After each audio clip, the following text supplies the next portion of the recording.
हाय, कैसे हैं आप। आज के वीडियो में हम बात करेंगे 10 ऐसी सेल्फ केयर हैबिट्स की जो गर्मियों के मौसम में रखेंगे हमें हेल्दी, एनर्जेटिक और ग्लोइंग।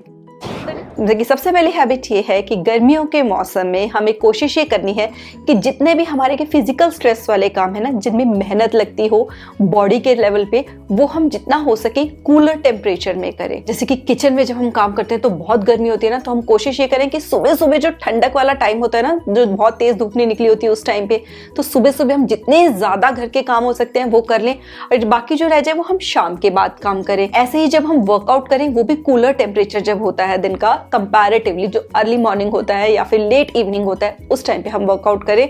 साथ ही साथ जो हम बहुत ज्यादा एक्सेसिव कार्डियो करते हैं जिसमें कि बहुत ज्यादा हैवी स्वेटिंग होती है ना, वो भी हमको अवॉइड करनी है। समर्स में हम कार्डियो की जगह स्ट्रेंथ ट्रेनिंग ज्यादा करें क्योंकि उससे बहुत ज्यादा स्वेटिंग नहीं होती है। क्योंकि जितना ज्यादा हम गर्म टेम्परेचर के अंदर फिजिकल वर्क करेंगे ना, चाहे वो किचन रिलेटेड हो, घर रिलेटेड हो, एक्सरसाइज रिलेटेड हो, उतना ज्यादा हमारी बॉडी को एफर्ट करना पड़ेगा हमारी बॉडी को कूल डाउन करने के लिए। क्योंकि हमारी बॉडी के अंदर ना इंटरनल मैकेनिज्म ही अवेलेबल है जो कि हमारी बॉडी को कूल डाउन करता है समर्स में। लेकिन अगर हम जबरदस्ती से गर्मी में पूरी मेहनत करते जाएंगे तो क्या होगा कि हमारी बॉडी बहुत ज्यादा मेहनत करेगी हमारी बॉडी को कूल डाउन करने की, हमारे टेम्परेचर को कूल डाउन करने के लिए। और इतनी ज्यादा जब वो मेहनत करेगी तो उसकी वजह से हीट स्ट्रोक या हीट एग्जॉशन होने के चांसेस भी बहुत ज्यादा बढ़ जाते हैं। इसलिए हमको कोशिश करनी है कि हम जितना भी फिजिकल वर्क करें कूलर टेम्परेचर में करें। दूसरा, जब भी हम घर से बाहर निकले ना, तो हमको कोशिश ये करनी है कि जो मेन पीक आवर्स होते हैं ना, जिसमें धूप बहुत ज्यादा तेज होती है, स्पेशली 11 बजे से लेकर 4 बजे तक का टाइम, उस टाइम पे हम इंडोर्स ही रहे। उस टाइम पे हम डायरेक्ट सनलाइट में निकलना अवॉइड करें क्योंकि उस टाइम जो सनरेज होती है वो सब मतलब प्रचंड होता है। उस टाइम पे जो जोर होता है ना गर्मी का, और उस टाइम पे अगर हम बाहर निकलते हैं तो उस टाइम पे ना बहुत ज्यादा चांसेस होते हैं हीट रिलेटेड इश्यूज होने के। जैसे कहते हैं ना, लू लग गई है या फिर डिहाइड्रेशन हो गई है बॉडी में, वो चांसेस बढ़ जाते हैं। तो हम 11 से 4 के टाइम को अवॉइड करने की हैबिट रखें। तब तक बाहर ना निकले इस टाइम में जब तक कि निकलना बहुत ज्यादा जरूरी ना हो। तीसरा ये कि देखो, बाहर का जो टेम्परेचर है वो बहुत हाई है। हमारी बॉडी इंटरनली क्या काम कर रही है कि हमारे टेम्परेचर को वो लोअर करके रख सके, कूल करके रख सके हमारे टेम्परेचर को। अब ऐसे में हमको डाइट भी ऐसी लेनी है जिससे कि हम अपनी बॉडी को इस काम में सपोर्ट कर सके। ऐसा ना हो कि टेम्परेचर भी बाहर उल्टा गरम गरम है, हम चीजें भी ऐसी खाते जा रहे हैं जो हमारी अंदर बॉडी में जाकर पित्ता को और एग्रीवेट कर रही है। क्योंकि हमारा जो मेटाबॉलिज्म है, जो हमारी अग्नि होती है, डाइजेस्टिव फायर, वो इस टाइम पे लो होती है समर्स में। अब हम ऐसा हैवी फूड खाएंगे अगर, तो वो डाइजेस्ट नहीं होगा प्रॉपरली, या फिर हम जो गर्म तासीर वाली चीजें होती हैं वो खाएंगे तो उससे भी क्या होगा, हीट रिलेटेड इलनेस हो जाएगी। क्योंकि बाहर भी गर्मी और अंदर भी गर्मी। तो इसके लिए ना हमें कई बातों का ध्यान रखना है। पहली हैबिट तो हमको ये बनानी है कि जो भी समर स्पेशल फ्रूट्स आते हैं ना, जैसे कि मैंगो, वाटरमेलन, मस्क मेलन, इनको क्या करना है, हमें मार्केट से लाने के बाद 3 से 4 घंटे के लिए पानी में डिप करके रख देना है, अच्छे से डिप करके रख देना है। क्योंकि गर्मी में पके हुए फ्रूट्स है ना, तो इसीलिए इनकी तासीर गर्म होती है। लेकिन अगर हम इनको पानी में डिप करके रखेंगे 3-4 घंटे तक, अगर आप ओवरनाइट रख सकते हो तो आप ओवरनाइट भी रख लो। मैं मोस्टली ओवरनाइट ही रख देती हूँ। तो क्या होता है कि वो जो गर्मी होती है इनके अंदर की, वो निकल जाती है और फिर वो हमको डाइजेस्ट करने में भी इजी होते हैं। तो इसलिए इनको हमको सोक करके रखना है। साथ ही साथ जो भी नट्स, सीड्स या ड्राई फ्रूट्स हमको खाने हैं वो भी हमें सोक करके खाने हैं, भिगो कर खाने हैं हमको। कभी भी अगर हम डायरेक्ट नट्स एंड सीड्स और ये सब खा लेंगे, ड्राई फ्रूट्स, तो वो क्या होते हैं, वो भी गर्म तासीर के होते हैं। उनको हम खाएंगे और वो अंदर जाकर क्या होगा कि और ज्यादा हीट प्रोड्यूस करेंगे। और डाइट से रिलेटेड एक हैबिट और जो हमें बनानी है समर्स में, वो ये कि ब्रेकफास्ट हमारा लाइट हो। अगर हम हैवी ब्रेकफास्ट कर लेंगे ना, यानी सुबह सुबह पराठे मक्खन के साथ खा लेंगे, तो हमारी बॉडी जो है पूरी की पूरी एनर्जी लगा देगी उसको डाइजेस्ट करने में। पहले ही लो है डाइजेस्टिव फायर और वो भी सारी की सारी मेहनत वहां लगे, तो फिर क्या होगा कि हम सारा दिन थका थका फील करेंगे, हमको नींद आती रहेगी सारा दिन। तो अगर हमको एनर्जेटिक रहना है तो हमको लाइट खाना खाना है समर्स में। साथ ही साथ कुछ ऐसी चीजें डाइट में इंक्लूड करनी है जो हमारी बॉडी के अंदर जाकर कूलिंग इफेक्ट देती हैं, जैसे कि खीरा, नारियल या फिर मिंट, पुदीना जो होता है, धनिया, तो ये सारी चीजें कूलिंग इफेक्ट देती है। साथ ही साथ एक गोंद कतीरा नाम से गोंद होती है, आप मार्केट में जाके पता करोगे तो कोई भी जो किराने की शॉप होती है उनको पता होता है उसके बारे में। जो गोंद कतीरा होता है उसका भी कूलिंग इफेक्ट होता है, वो हमारे माइंड को भी बहुत काम रखता है। समर से बहुत गुस्सा गुस्सा सा आता रहता है ना, तो माइंड को वो शांत रखता है। तो गोंद कतीरा भी हमें हैबिट अपना लेनी है कि एक बार तो गोंद कतीरा हमको जरूर खाना है। उसको आप सोक करके रख दोगे, वो स्लाइम जैसा फूल जाता है थोड़ा सा। अगर 1 स्पून भी अगर आप उसको सोक करके रखोगे ओवरनाइट, फिर उसको आप चाहे तो ठंडे दूध में मिक्स करके खा सकते हो, दही में मिक्स करके खा सकते हो, या फिर आप उसको लेमन वाटर, नींबू पानी में मिक्स करके खा सकते हो। किसी भी तरीके से बहुत इजीली आप उसको खा सकते हो और वो हमारे डाइजेशन को भी इंप्रूव करता है, साथ ही साथ हमारी बॉडी को अंदर से वो कूलिंग इफेक्ट भी देता है। नेक्स्ट ये कि क्योंकि धूप बहुत ज्यादा रहेगी समर्स में, तो इसीलिए सन की वजह से हमारी स्किन के डैमेज होने के चांसेस भी ज्यादा बढ़ जाते हैं। तो हमको सनस्क्रीन अपना नहीं भूलना, हमको सनस्क्रीन अप्लाई करके रखना है। और अगर हम धूप में ज्यादा टाइम के लिए रहते हैं तो 2 घंटे के बाद हमें अपने सन ब्लॉक को रीअप्लाई भी करना है। अगर आप चाहते हो ना समर से related special skin care habits पे मैं आपके साथ वीडियो शेयर करूं तो मुझे कमेंट करके जरूर बताना। ऐसे ही ना समर्स में क्या होता है कि एक तो स्वेटिंग बहुत होती है गर्मी की वजह से, और साथ ही साथ क्योंकि हीट बहुत ज्यादा होती है तो उसकी वजह से भी हमारे को ना डिहाइड्रेशन होने के चांसेस जो होते हैं वो बढ़ जाते हैं।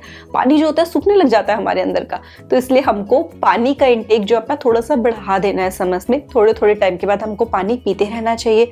पानी पी के बोर हो जाओ, कभी नींबू पानी पी लो, कभी कोकोनट वाटर, नारियल पानी पी लो, या फिर गन्ने का रस भी बहुत कूलिंग इफेक्ट देता है हमारी बॉडी में, तो वो पीते रहो। But through out the day हमको जो पानी है ना वो पीते रहना चाहिए ताकि हमारी बॉडी में कूलिंग इफेक्ट मेंटेन रहे और हम जो समर की जो हीट है उसको बीट कर सके। नेक्स्ट हैबिट जो हमें अपनानी है वो ये है कि समर्स में हमको विंटर्स के कंपैरेटिवली थोड़ा सा जल्दी उठना शुरू करना है। इसके ना कई सारे बेनिफिट्स होते हैं वैसे तो सुबह उठने के, लेकिन समर्स में सबसे ज्यादा बेनिफिट ये होता है कि जो सुबह वाला मौसम होता है ना वो आपको सारा दिन नहीं मिलेगा। सूरज डूबने के बाद भी जो शाम होगी ना वो उतनी ठंडी नहीं होगी जितनी कि सुबह सुबह सूरज उगने से पहले का टाइम होता है। तो एक तो इतनी ज्यादा चिलचिलाती हुई गर्मी में वो हमें ठंडा ठंडा सा वेदर जो होता है वो मिल जाता है सुबह सुबह। दूसरा, हम फ्रेश रहते हैं ज्यादा जितनी जल्दी हम उठ जाते हैं। हमारी बॉडी की जो सर्काडियन रिदम होती है वो मेंटेन रहती है। साथ ही साथ हम अपने जो और काम है बहुत सारे, जैसे कि मैंने कहा था कि जितने हो सके अपने काम फिजिकल वर्क से रिलेटेड, वर्कआउट से रिलेटेड या कोई भी किचन के काम, वो हमको ज्यादा गर्मी होने से पहले निपटा लेने चाहिए ताकि हम ज्यादा गर्मी लगने से बच सके। तो उनके लिए भी हमें बहुत ज्यादा टाइम मिल जाता है जब हम सुबह जल्दी उठते हैं। तो इसे समझ में हमें ये हैबिट अपनानी चाहिए कि सूरज के उगने से पहले हम सुबह जल्दी उठें। अब साथ ही साथ गर्मियों में ना बहुत ज्यादा जरूरी होता है एक आफ्टरनून नैप लेना।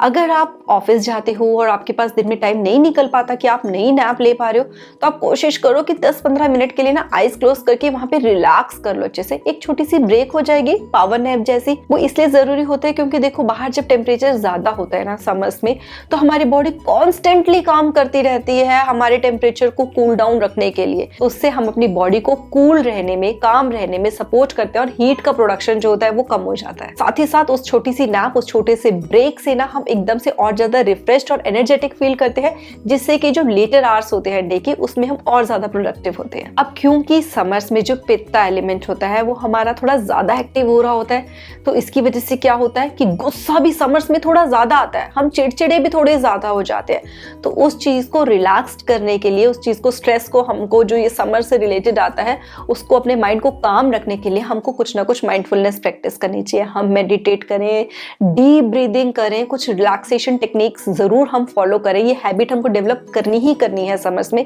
ताकि हम अपने माइंड को शांत रख सकें। जितना वो शांत रहेगा, काम रहेगा, उतना ही हम अंदर से कूल रहेंगे। ऐसे ही ना हमको समर्स में ना अपनी क्लोथिंग पे भी ध्यान देना चाहिए। अगर हम बहुत टाइट कपड़े पहनेंगे तो उससे क्या होगा कि हमारे जो पोर्स होते हैं वो बिल्कुल टाइट कसे हुए हो जाएंगे, बंद हो जाएंगे, यानी कि बॉडी हमारी प्रॉपरली ब्रीथ नहीं कर पाएगी, एयर का सर्कुलेशन नहीं होगा प्रॉपर। या फिर हम बहुत डार्क कलर के कपड़े पहनेंगे एकदम, तो उससे क्या होगा कि वो हीट एब्जॉर्ब करेंगे। तो इसलिए हमें कोशिश ये करना है कि हम लाइट कलर्स के, न्यूट्रल कलर्स के, थोड़े फ्लोई या फिर थोड़े जो लूज फिटिंग के कपड़े होते हैं ना वो पहने, कंफर्टेबल क्लोथिंग पहने, जिससे कि हमारी बॉडी प्रॉपर ब्रीथ कर सके, एयर का सर्कुलेशन प्रॉपर रहे और बहुत ज्यादा स्वेटिंग जो है वो भी हम प्रिवेंट कर सकें। क्योंकि जितने वो ज्यादा टाइट होंगे उतना ही ज्यादा हमको स्वेटिंग होगी। तो ये जो 10 सेल्फ केयर हैबिट्स हैं कि हमको एक तो सुबह जल्दी उठना है, दूसरा हमको जो फिजिकल वर्क है वो ठंडा टेम्परेचर जब हो दिन का तब करना है, तीसरा हमको ऐसी डाइट लेनी है जो कि कूलिंग इफेक्ट दे और ऐसी डाइट अवॉइड करनी है जो बॉडी में हीट प्रोड्यूस करे, एक आफ्टरनून नैप हमको जरूर लेना है, हाइड्रेटेड रहना है, पानी हमको पीते रहना है, 11 से 4 बजे तक का जो पीक सन के टाइमिंग्स होती हैं उसमें बाहर निकलना अवॉइड करना है, सन ब्लॉक जरूर अप्लाई करना है, ब्रेकफास्ट लाइट करना है और माइंडफुलनेस प्रैक्टिस करनी है। इन सब हैबिट्स को फॉलो करने से ना तो बाहर चाहे कितनी ही गर्मी पड़ती चली जाए लेकिन हम हमेशा कूल एंड काम रहेंगे, जिसकी वजह से हम हेल्दी भी रहेंगे, एनर्जेटिक भी रहेंगे और हमारे फेस पे एक अलग सा ग्लो होगा। आई होप कि वीडियो आपको पसंद आया होगा। आया है तो ना इस वीडियो को एक तो लाइक जरूर करना और दूसरा आपके व्हाट्सएप पे जितने भी ग्रुप्स बने हुए ना उन सब पे शेयर कर देना जिन जिन की आप केयर करते हो उनके साथ। मिलते हैं नेक्स्ट वीडियो में। Till then stay blessed, stay smiling. नमस्ते।